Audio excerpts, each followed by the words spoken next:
모든 영상에 소개하는 내용들은 각자의 판단에 맡깁니다. 리 에이스 채널은 항상 모든 영상에 있어서 유료로 하는 것들은 신중하게 결정하시는 것이라고 말씀드립니다. 아울러 무료로 하는 것들 역시 각자의 판단으로 선택해서 결정하시는 점이라는 것을 강조드립니다. 안녕하세요. 리 에이스입니다. 지난 시간에 파이코인의 여정의 기록 상편에 대해서 살펴봤습니다. 대체적으로 파이코인의 역사와 전통에 좀 더 큼지막한 핵심 내용을 위주로 좀 다뤄볼 수 있는 이런 기회가 됐었습니다. 그렇다면 이번 시간은 하편에서는 파이코인의 그런 후속 내용들, 근래는 어떤가 이런 걸 좀 볼 필요가 있겠죠. 그래서 이번 시간 제4장부터 시작합니다. 2025년 드디어 문을 열게 됩니다. 오픈 메인넷 전환과 가격 폭락의 서막. 파이코인이 2월 20일에 마침내 공식적으로 오픈 메인넷으로 6년 만에 전환이 됐어요. 이로써 파이코인은 OKX, 맥시, 비트겟 등 일부 거래소에 상장이 됐고 지난 5년간 무료로 파이를 채굴해온 수천만 명의 사용자들에게 희망을 안겨줬습니다. 그러나 시장은 냉혹했고 1.3에서 2달러에 거래가 됐으나 거래 시작 하루 만에 0.695달러까지 급락을 해서 70% 가까운 가격 변동성을 보여줬어요. 많은 사용자의 기대를 저버리는 결과였고 신뢰성 논란을 더욱 심화시키게 만드는 사건이었습니다. 생태계 확장 노력, 파이 벤처스와 광고 네트워크. 극심한 가격 변동성에도 불구하고 파이 프로젝트 팀은 정당성을 주장하면서 생태계 확장에 집중을 하고 25년 5월 1억 달러 규모의 전략적 투자 펀드인 파이 네트워크 벤처스를 출범시켜요. 그리고 D앱 개발에 자금을 지원하고 파이의 실제 사용 사례를 만들려는 스타트업과 기업가를 지원하기 위한 이런 목적으로 만들어지는데 이 펀드, 프로젝트 팀은 펀드가 단순히 가격을 방어하기 위한 구제 금융이 아니라 커뮤니티 기반의 생태계가 충분히 성숙한 시점에 이루어진 전략적 투자라고 주장을 하게 돼요. 벤처 캐피탈의 요구에 따라 토큰 판매나 조기 상장이 이루어질 가능성이 높고 이는 소수에게 물량이 집중되고 가격 조작에 취약해지는 결과를 초래했을 것이라는 것이에요. 만약에 초기에 대규모 펀드를 유지했다면 말이죠. 하지만 파이코인은 그렇지 않고 느릿느릿하게 다소 갔지만 그리고 나서 파이코인이 어느 정도 두터워진 다음에 새로운 뭔가를 하나하나씩 얘기를 하고 있다라는 점에서는 상당히 또 의미심장하게 보는 관점도 있었나 봅니다. 실사용 코인으로의 가능성, 파이스토어를 중심으로 P2P를 넘어서 상거래에 활용될 가능성을 보여준 2025년 3월 기준 파이스토어에 따르면 585개의 매장이 파이코인의 결제를 받고 있어요.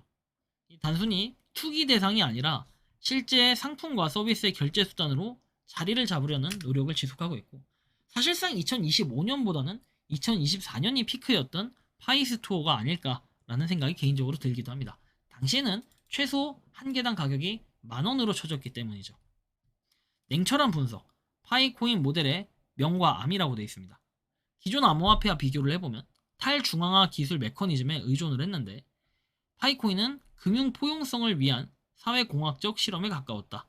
다음 표는 파이코인 기존 암호화폐 모델의 주요 차이점을 요약한다 해서 파이코인과 비트코인과 이더리움의 차이라고 볼 수 있습니다. 채굴 방식은 모바일 채굴이라는 거 파이코인은 나머지는 고성능 컴퓨터, 보유 자산 담보 이렇게 좀 차이가 있어요. 파워와 포스 그리고 SCP 기반 그렇죠. 에너지 소비는 거의 없고 나머지는 막대한 거 최소화하여 이더리움과 비트코인은 그리고 초기 투자 비용이 없습니다. 비트코인은 매우 높았어요. 장비 구매라는 걸 했고 이더리움은 코인 구매라는 걸 했어요.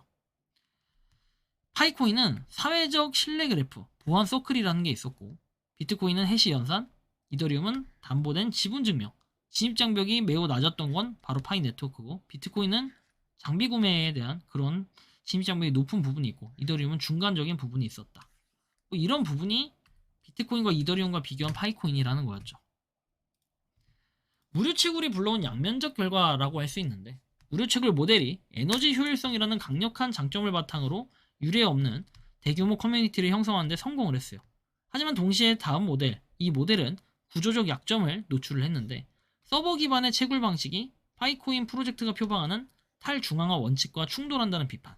둘째, 실질적인 기술적 가치가 없이 사용자의 관심과 참여에만 의존한다는 점에서 폰지 사기와 유사하다는 의혹에 끊임없이 시달렸습니다.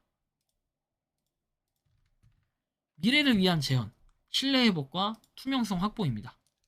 KYC 절차의 투명성과 개인정보 보호에 대한 신뢰를 회복해야 되고 서버 기반의 운영 방식에 대한 명확한 기술적 해명이 필요하다. GCV와 외부 시장의 가치의 괴리를 좁히고 파이코인을 법정화폐로 쉽게 전환할 수 있는 실질적인 방안을 마련해야 됩니다. 아마 앞으로 이거는 장기 과제가 될 것입니다. 결론. 위대한 실험은 계속됩니다. 파이코인은 단순한 여정의 프로젝트가 아닌 기술과 커뮤니티, 이상, 현실이 모두 충돌하면서 전개된 거대한 사회적 실험이에요. 무료라는 파격적 제안으로 수천만 명을 모은 데 성공을 했는데 그 이후의 방향성이 좀 애매한, 그리고 좀 더 논란이 있는 폐쇄형 메인넷 KYC 개인정보 유출, 폰지 사기 뭐 이런 의혹들이, 그리고 메인넷의 보호막을 벗고 외부 시장의 냉혹한 평가를 받은 지금 진정한 시험 때는 이제 시작이 된 거예요. 그쵸? 상장이 된 지 6개월이 지났습니다. 과연 파이팀의 자신들의 전략적 비전을 증명하고 신뢰를 실질적인 시장 가치로 전환할 수 있을지 전 세계 시선이 집중이 되고 있는 부분. 파이코인은 맹목적인 신뢰 대신에 냉철한 분석을 요구하는 흥미로운 사례로 남을 것이에요. 그들이 모두를 위한 금융 민주화라는 이상이 현실화가 될 수 있을지, 21세기 초 디지털 역사에 기록될 거대한 실험으로 남을지, 그 결과는 앞으로의 행보에 달려있다라는 것입니다. 파이코인은 앞으로 좀 더 기다려봐야 될 것 같아요. 앞으로 파이코인이 가야 할 길은 정말 멀고도 험한 길이 될 것입니다. 이 미래는 안 보일 수 있지만 파이코인은 분명 무언가를 계속해서 하고 있고 무언가 계속해서 소식이 나오고 있습니다. 가장 흥미로운 것은 유저들이 코어팀보다 더 대외적인 것에 관심을 갖고 있다는 것이에요. 파이코인의 가격도 당연히 신경을 쓰는 게 파이오니어들이지만 결국 우리 파이오니어들은 가격이 오르면 팔 것이다 라는 생각을 가지고 있으면서도 코어팀이 무엇을 하는지 이 두 눈이 아닌 수천 명의 사람들이 눈을 부릅뜨고 지켜보면서 하나씩 하나씩 직접적으로 파이코어팀이 뭘 하는지 호재를 찾아내고 있고 악재를 찾아내고 있다는 거, 이게 굉장히 중요할 것 같다라는 생각이 듭니다. 여러분들이 생각하고 느끼는 이 파이코인 여정의 기록 하편이 끝났습니다. 어떻게 보면 굉장히 이 다큐멘터리가 심플하면서 허접하게 느껴졌을 수도 있지만 나름의 이 짧은 시간 동안 6년의 역사를 다 담는 데는 조금 어려움이 있었습니다.